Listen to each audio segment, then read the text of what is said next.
Welcome back, Cube Nation. This is the second of our live events. Tonight, we are going to be talking about using the food that you've freeze-dried in your everyday life. One of the reasons we're doing this is that we hear so often about people who have the cube and they only use it for a couple of months a year because that's when the harvest comes on.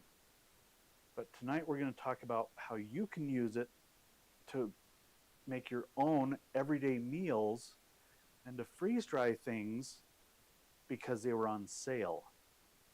So let's talk about the sale concept for just a moment. If we go to the store today, now usually what we do is we go and buy all the things we need for the week's meals. But imagine how much money you would save if when you went to the store, you got to buy only things that were on sale or in season. And you buy a lot of it and you freeze dry it, and now you have it on the shelf. For example, here we have chicken that I bought. In fact, it was a rotisserie chicken. I bought at Costco. I bought a bunch of them and I freeze dried it. Now I have this chicken that I can use in whatever meals might call for shredded chicken or chicken cubes. In fact, that's what we're going to use in our chili tonight. And you can do vegetables, you can do all sorts of mixtures of things. Tonight we're going to go and use a corn with peppers and chilies in it, something we bought out of the can because the recipe calls for it. However, you could make that by just buying the raw ingredients, have it freeze dried and ready, or you can do like we did and just buy a bunch of cans of it and freeze dry it. So we're going to show you the recipe now of the chili that we're going to use tonight. This is something we put on our website. It is called the crack chicken chili. And you can see on there a lot of the ingredients, like fresh chicken breast, raw chicken breast, corn. This is a Del Monte product, corn with chilies and peppers.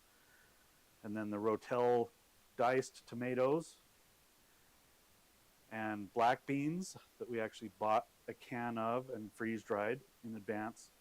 We have changed the recipe and we'll show it to you in just a moment. But make sure that you understand and know almost any recipe can be converted to using freeze-dried foods and ingredients. So let's show you now the converted recipe. On the recipe, you can see where I've changed over and we use freeze-dried chicken broth. This is actually about 3 cups of chicken broth after it's freeze-dried. That's how much water was in the chicken broth. But when you put it in, then it becomes the chicken broth. And then also on there, you'll see like the corn, where I've put the weight of the corn after it's freeze-dried. And the diced tomatoes, for example, the diced tomatoes, you end up with 10.9 grams because there's a lot of water in tomatoes. And so that conversion happened really easy and really fast. We talked last week about reconstituting it and using the formula in the manual that comes with your cube. So tonight we're going to do this chili and we're going to show it to you here. And change the view so you can see the pot. I've already reconstituted the broth so you can see it's in here. And I'm going to start it warming.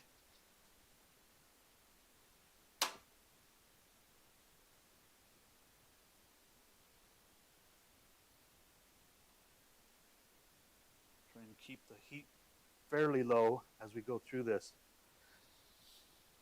I already have all the ingredients measured out, so we don't have to weigh them. You can see here I've got all the chicken that's going to go into this chili. I'm going to dump it in the broth and just kind of make sure that it all gets pushed down in there as the broth heats and the chicken sits in there. The chicken now gets reconstituted with the flavor of the broth, so it takes on the flavor that's already there.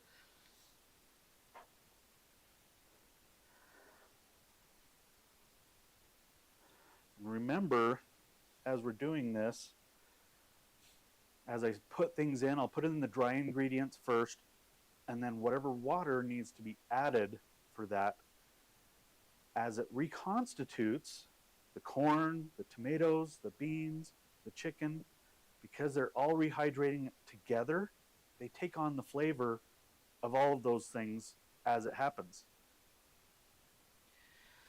So the next thing on our ingredient list is the corn. So you can see totally dry corn with peppers, green and red in it. Came out of a can.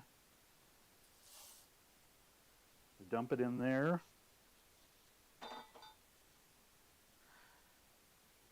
And then we knew that we needed, because we measured ahead of time, 1.5 cups of water. We're just going to measure this out. Sorry, 1.25 cups of water. There's 1 cup. And 1/4.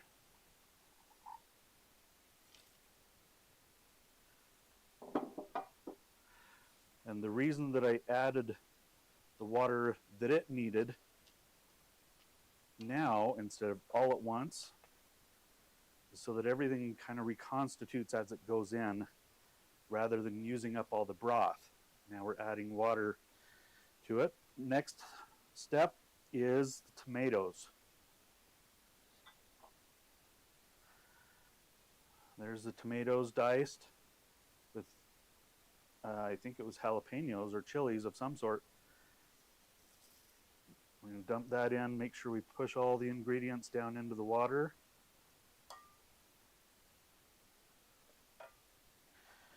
And the water needed to reconstitute the tomatoes was 1 cup.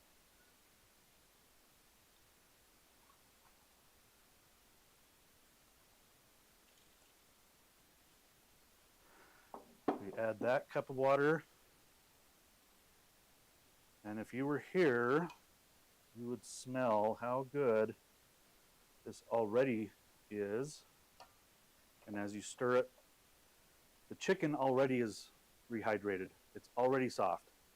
The corn is mostly, and the tomatoes are going to happen really fast as well.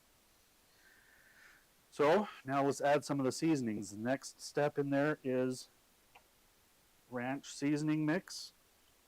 And in the notes below, I believe there's a link to making your own freeze-dried ranch seasoning mix.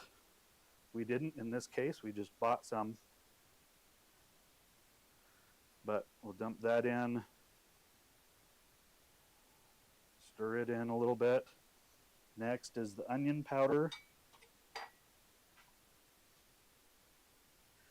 An onion powder is easy to make with a freeze dryer. You dice onions, freeze dry them, and then put them in your blender to powder it. You now have onion powder.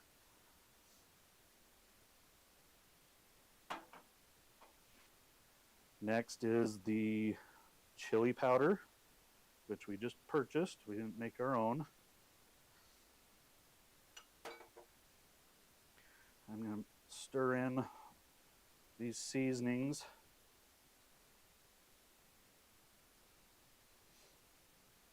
I already want to eat it, and it isn't even close to being all done. Next is salt. It calls for a teaspoon of salt. We're going to say that's a teaspoon of salt. And a teaspoon of black pepper. That looks like about a teaspoon. Stir in those ingredients. The next one is the chicken. However, we've already put the chicken in. And when you go to the link for the show, you'll see that the instructions have been changed just a little bit from the fresh ingredients. We have them both there so you can see how easy it was to convert it. The next is the black beans.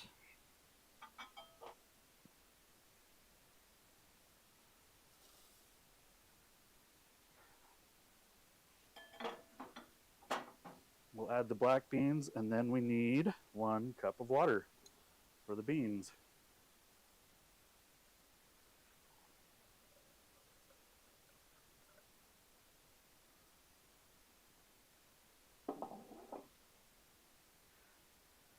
And again, we'll just stir those in. You'll learn as you go which foods rehydrate faster than others. So you'll figure out which foods you should probably put in first as you do this. Next is bacon. And yes, we freeze-dried cooked bacon so that it can be stored in a jar, similar to some of these, similar to the chicken. But I chose not to add water specifically for the bacon. I'm just going to let it take on from some of these others.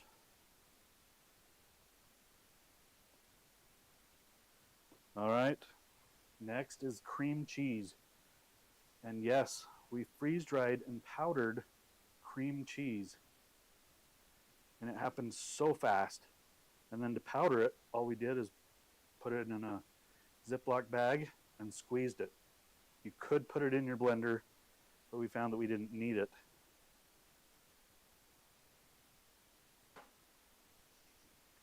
That was 8 ounces of cream cheese. Now, one of the reasons that I put the cream cheese in very last is that cream cheese has fats in it, and so you need the water that it goes in to be hot so that it breaks down the fats immediately. Otherwise, you end up having it be grainy.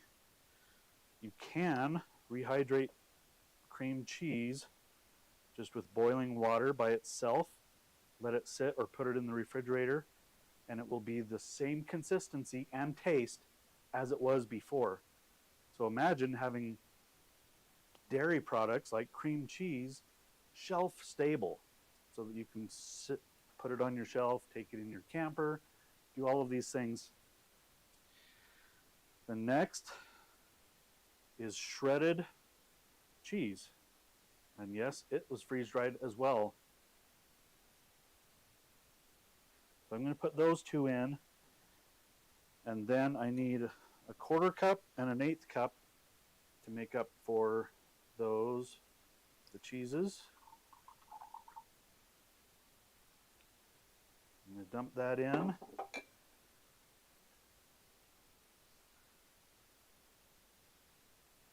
I'm going to stir that in now.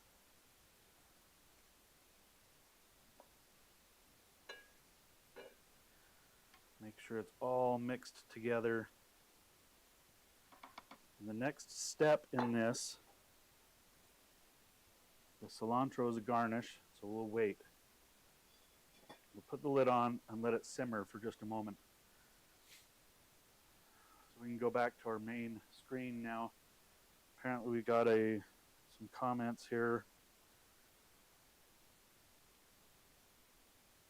One of the questions that we got, and please send in your comments or questions so that we can answer this along the way. One of the questions we got was, why freeze dry canned food? Well, we asked that of our team as well, and they came up with a lot of good reasons. Number one, canned food expires after a couple of months or a couple of years, depending on what it is. Number one. Number two, if you want to take these foods, like the corn and the diced tomatoes, with you on a camping trip, it's a whole lot easier to have them in a Mylar bag than in a can that weighs more. We do have a customer, and I think I talked about them last time, that they just fill a bin with all the food they need for a week and put it in their trailer because it weighs almost nothing. They freeze dry everything that they take on their camping trips. Or if you're going on a vacation, for example, we had another customer who filled a suitcase with just freeze-dried ingredients and then took a little, they used the coffee maker in their hotel room and mixed the ingredients in, and they had homemade meals in Hawaii where the food is more expensive, but they just took a suitcase full of freeze-dried foods that then they ate there for as cheap as they bought them here. So remember, there's a lot of reasons to freeze dry the foods. One being that it stores for a lot longer. Two, the space that it takes up. And three, the weight that you have. And you can portion it out. For example, I did more corn in the freeze drying process than I needed for this recipe. But then I was able to use just a part of it for this recipe and a part earlier, and I can use some of it later at any time. And if you just have corn freeze dried and diced peppers, you can recreate that in this meal really simply. Let me see if there's any other questions.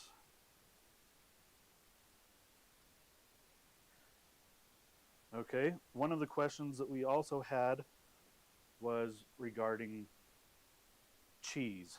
Can you really freeze dry cheese? And yes, you saw we just put cheese in. Shredded cheese works really well, and it freeze dries really, really fast. Well, what about the fats and the oils in it? There isn't enough in it to necessarily make it go bad. Just make sure that you use oxygen absorbers when you have foods that have fats in them, like dairy products or meats. Make sure for certain that you use oxygen absorbers when you're doing that. One thing I will mention about the broth is, like I said, that was 3 cups of broth. When I took it out of the freeze dryer, I thought, oh my goodness, there is nothing left. But that's all that was needed to make it rehydrate and have the flavor that it did before. There is a lot of water in those broths and soups.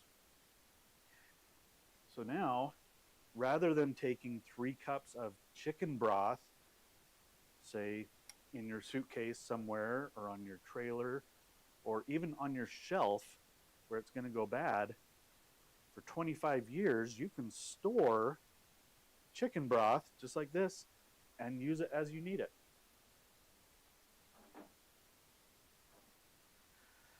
While we're letting this cook, I'm going to see how it's going. Oh yeah, it's cooking well. I'm going to turn down the heat just a little bit. We don't really need it to boil, just simmer for a few minutes. Let me check and see what else we have going on here.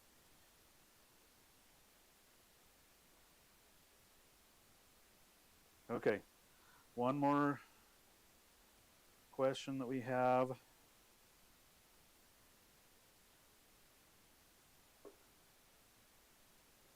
Actually, while I'm waiting for that one to come through, one of the things that we talked about last time was that I had made my own paprika, and that was just peppers, right? We're going to put in cilantro here as a garnish, make it look nice. And This was cilantro that I just bought at the store. I took the stalks off of it and I freeze dried it, and I've been using it a lot. But now it's just kind of cilantro powder. If you like the leaves, you still can use the leaves just the way they are rather than having it powdered like this. Okay. Last comment we got through here was, could you combine everything and then add the water at once so you have fewer packages? The answer is most likely yes. There are a few things that might take longer to rehydrate, and that's just going to take trial and error. But I probably could have put all the dry ingredients in there first and then added the broth and the water, and they would have all rehydrated and taken on the flavors of each other.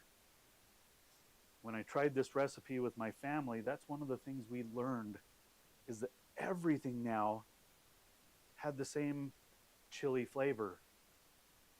The original recipe for this took 6 hours of crock pot time and a lot of prep time. If you have all of these things freeze dried, you saw it took us now about 20 minutes. And it's done now. I'm actually going to turn it off.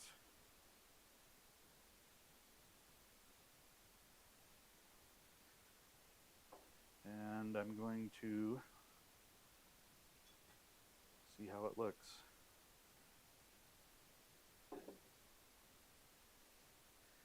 So we'll show you now what this looks like.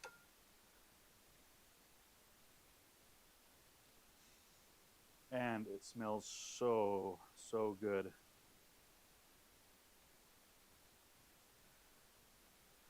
This recipe is in my top 3 now of favorite chili recipes. And it actually tastes a whole lot better from the freeze-dried ingredients than the fresh. I am going to put some in a bowl here and then show you how it appears once you put the cilantro in it.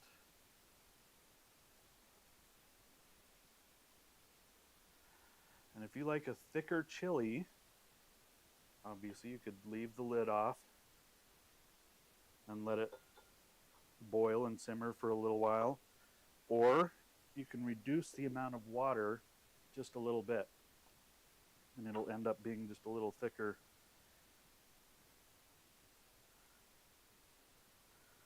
Sprinkle the cilantro on there, and there you go. 20 minutes later, you've got this chili that my family raves over.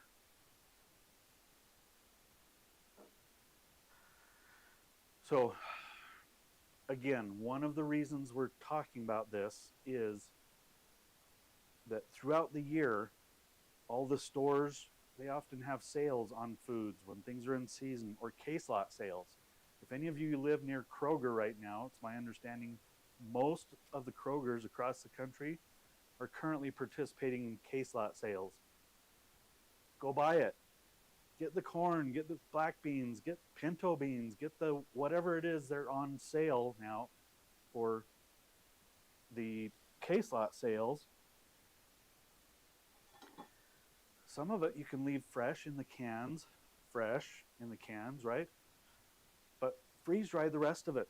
Put it on your shelf so that you can use it 10 years from now or next week. It doesn't really matter. But the point is that you then have all those ingredients ready to use really, really fast. Let me check here. All right, one more question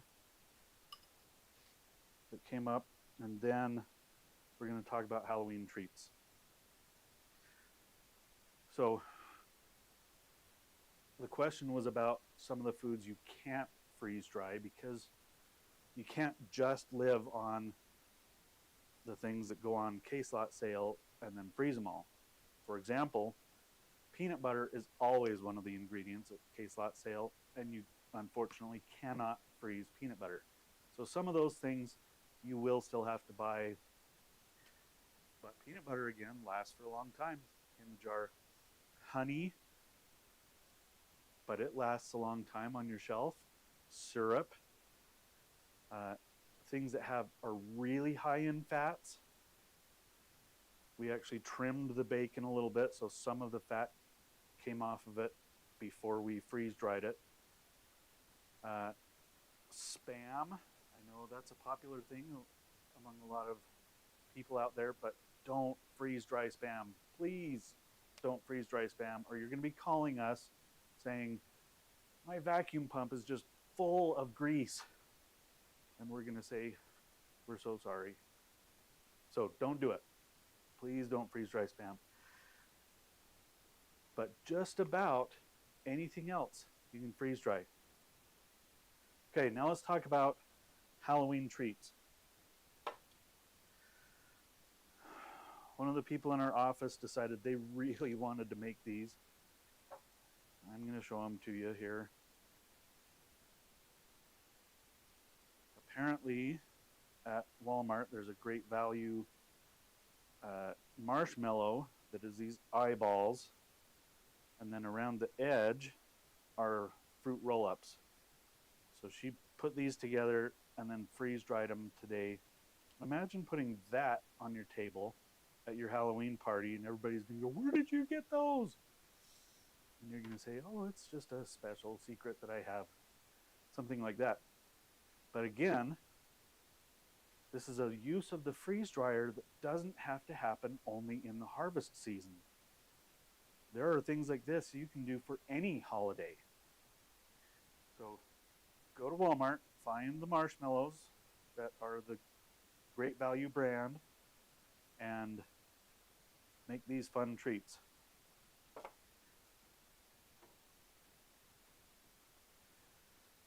So we're out of time now. Thanks for joining us. Please comment on the video. Let us know how you use ingredients that you're freeze drying. And make sure that you go to our Instagram, search for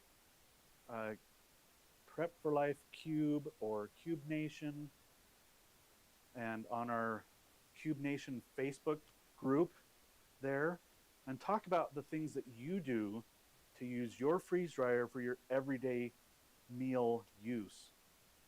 Let us know. We always love to hear new recipes, new ideas, things that we haven't even thought of. One of the things I freeze dried the other day was watermelon, and it became in my top 3 of fruit to freeze dry. It is so good. Now, how do you use that? Go buy a margarita mix drink at home, blend up your ice, throw in the margarita juice, and throw in freeze-dried watermelon. I guarantee that's a flavor you've never tried before. Make your own drinks at home. And now imagine having that at your Halloween party. Who does margaritas at Halloween? I don't know, but maybe you will this year. Subscribe to our channel so that you know when these events are happening and when the next news comes out. Keep telling us how you use your cube. We love to hear it, and we love to talk to you about it too. Please subscribe. The next live event is 2 weeks from today at 1:30 Mountain Time. That's 3:30 Eastern Time. 2 weeks from today. Come and visit us. Thanks.